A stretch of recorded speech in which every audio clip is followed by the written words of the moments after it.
Hello everyone, আসসালামু আলাইকুম।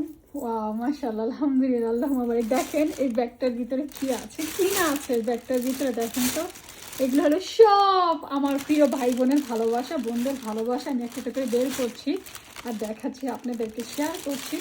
দেখেন ফার্স্টে হলো যে এখানে একটা লাউ, গাছ থেকে একদম পেয়ে একটা লাউ দিয়েছে, কারণ ওর লাউগুলো একটু ছোটো ছোটো, কারণ আমি একদম লাস্টে গিয়েছি। আমাকে অনেক দিন ধরে বলছিল যে আমি যাই না।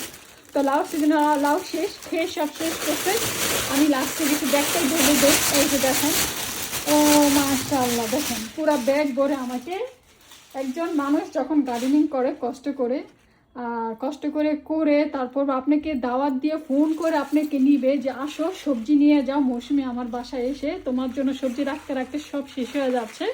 তো অবশেষে আমি একটু সময় পেয়েছিলাম যাওয়ার জন্য, তারপরে গিয়ে এরপরে দেখেন এই যে কিছু সবজি, একদম গার্ডেনের ফ্রেশ সবজি। এরকম সবার এত মন বড় থাকে না, সবাই এরকমইও থাকে না। কিছু কিছু মানুষের মনও বড়, তাদের আত্মা বড়, মন বড়, দিল বড়, আর খুবই সফট মনের ভালো মনের সেই মানুষগুলো যারা আমাকে সাপোর্ট করে, যারা আমাকে ভালোবাসে, যারা আমাকে হিংসা করে না, জেলাস করে না, তারাই এই কাজগুলো করতে পারে। আদারওয়াইজ সবাই পারে না এই কাজগুলো করতে। তো দেখেন কত কিছুগুলো কিন্তু সব নিজের গার্ডেনের জিনিস। দেখেন নিজের গার্ডেনের সব জিনিসগুলো আমাকে দেয়। এই যে এগুলো, এটাকে বলে চাইনিজ পটল। এই পটলটা খেতে